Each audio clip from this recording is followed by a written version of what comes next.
Hello, Chicago Quarter teams. My name's Courtney James, and I serve as the director in the Office of Student Involvement. I apologize that I'm not able to do this presentation live today. I'm actually in another session right now doing some live streaming for our students as part of Welcome Week. But the Chicago Quarter team asked me to present some information on what the Welcome Week experience is going to look like this year, and also what the subsequent fall quarter is going to look like, obviously in this different environment. After the presentation today, there's a couple OSI staff members who are going to be on hand if anybody has any follow-up questions, or you're always free to connect with me as well to answer any questions that you might have.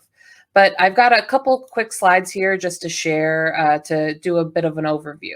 So first, I'm going to start with our fall welcome week. So if you weren't aware, we actually decided this year to expand welcome week to begin earlier than we ever have before. For those of you that have been at DePaul for a while, you may know that traditionally welcome week has been from the Saturday before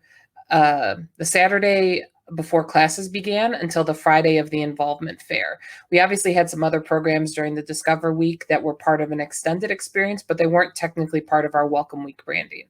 Well, going into this year, what we decided to do was to really help transition the students, and knowing that we also had students in quarantine in our residence halls, we decided to start Welcome Week on August 26th, which was the first move-in for our quarantine students. So we began Welcome Week this past week, and we're continuing Welcome Week through Friday, September 11th.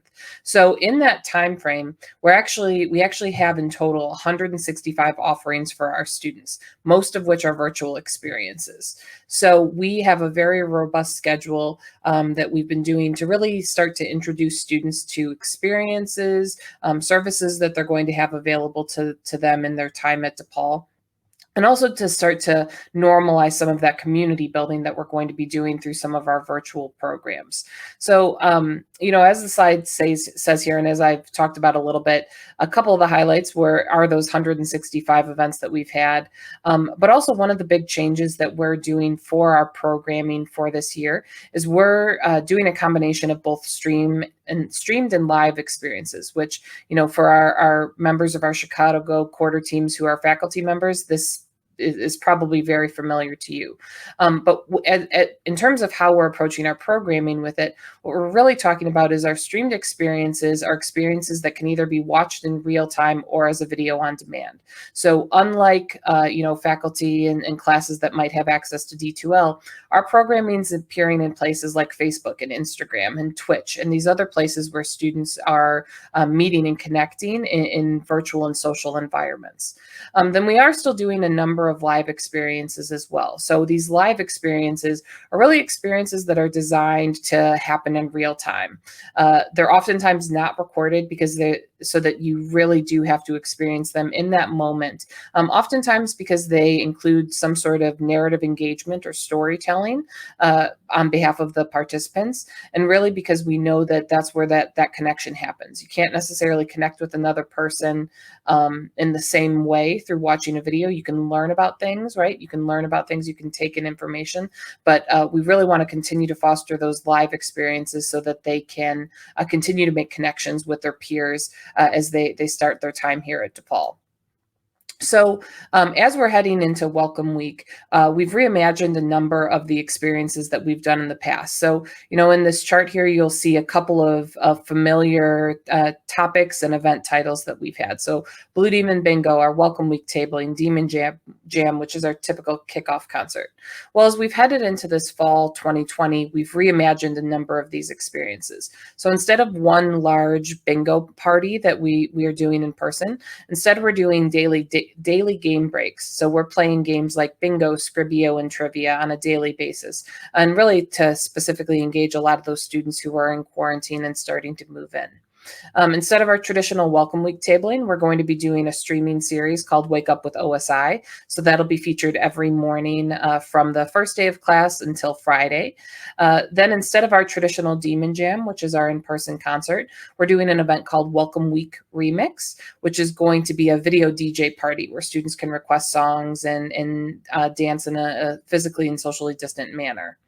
Then our DePaul After Dark traditionally has been our on-campus Thursday night experiences. Obviously, in turning that a little bit, instead of doing that in-person experience, we're going to be doing virtual caricatures this year for it, at least as part of Welcome Week. And then, as you know, so many of you are probably familiar, we've traditionally done our student involvement fair out on the quad with right around 4,000 students to show up to it. Well, this year instead, we're going to be doing a virtual involvement fair that's going to be on Friday, September 18th. So 1 week after our Welcome Week formally ends, but still within that welcome window. So I wanted to take a second and talk a little bit further about the virtual involvement fair because it is an opportunity that we're pretty excited about. So like I said, it's going to be taking place on Friday, September 18th. It's going to be through our student organization platform called DHub. So you can access that website by going to dhub.depal.edu. But this is the one place that it's really our student organization management system. So all of our student organizations all have registered portals there. They have pages. Some of you may be advisors to some of those, and students, you might be members of some of the communities in there as well. But DHub will have an interactive feature on the day of the involvement fair where students can log into the site and they'll be able to browse around a virtual booth display. They'll be able to chat in real time with students from those organizations. And then each organization and department that's having a booth is also able to create a Zoom room so that students can go in real time to talk to someone face to face about an experience or organization that they're involved with. So we really appreciate you taking the time to message this to your classes and to incoming students. We think it's going to be a really great way for them to find out more about how to get engaged and connected here at DePaul. One of the other things that we've shifted for this Welcome Week experience is we've also introduced a number of different streaming series. So these series are things that we're doing right now in Welcome Week daily to expose students to new and different things. So our Get to Know DePaul series is a deep dive series that we're doing where students get to know about programs, services, and offices of 28 different offices here at DePaul. Midday meditations led by our partners in HPW, and it is exactly what it sounds like. Campus recreation is leading 2 movement sessions each day, one in the morning and one in the afternoon. Then Corey Barnes from our Office of Multicultural Student Success is leading a session called Connecting to Chicago that is doing interviews with people and places around the city to get to know the city a little bit more. So our first one was with Doug Bruno talking a little bit about Lincoln Park. We just wrapped up one with the Art Institute. Rick Lee's talking about the Burnham's plan for the city of Chicago in our next one. But it's really just a great series so that students can get to know the city a little bit more in a little more in-depth way. And then finally, our Get Involved series is one that's being managed through our office, the Office of Student Involvement, where Grace, one of our student employees, is doing interviews with different organizations so that students can find out more about how to get involved. So one of the great parts about all of these resources too is we're both streaming them live, but we've also created virtual libraries where they exist in the Den. So the Den is the Digital Engagement Network, and I'm going to talk a little bit about that later. But all of these are available to anyone who might be interested in them in getting more information. So you might also be curious, I've talked a little bit about Welcome Week right now, but you're also probably curious about what we've got planned for fall. And, you know, I think like so many of our campus partners and other departments around the university, we are ever evolving and changing our plan as the situation arises. But there are a few things that we've got fairly solidified.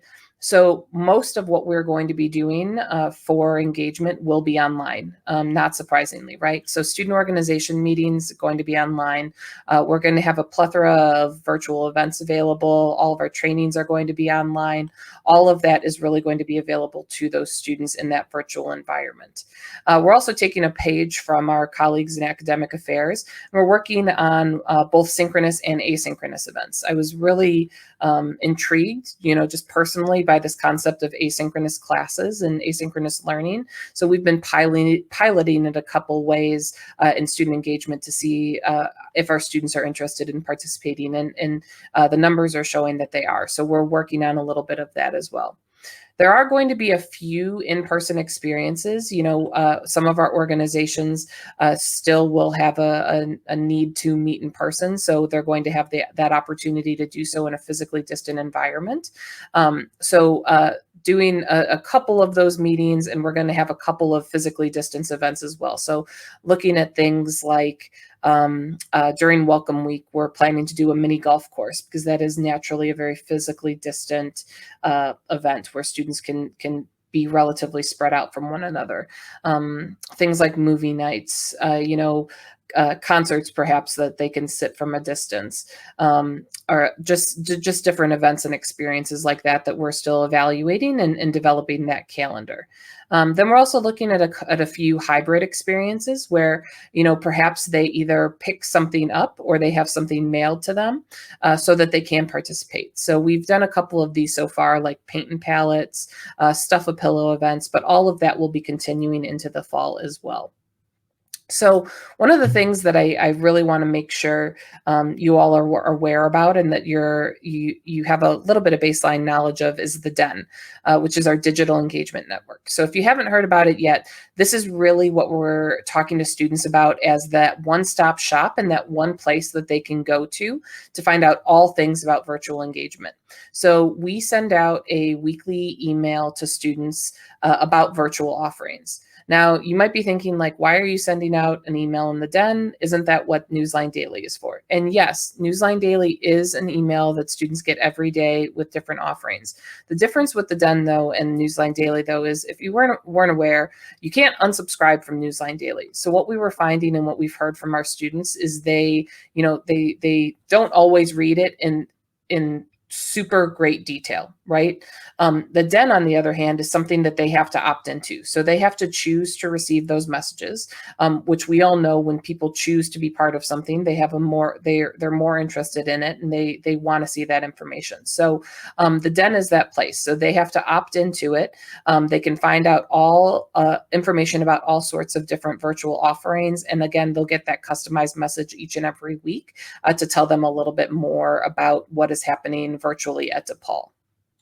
So with that, I'll leave you my contact information up here. Always happy to answer any questions that people might have via email or provide any information further. But I will turn it over to my colleagues who are present today for a live Q&A. So look forward to working with everyone in this virtual environment, and take care of one another. Bye, everybody.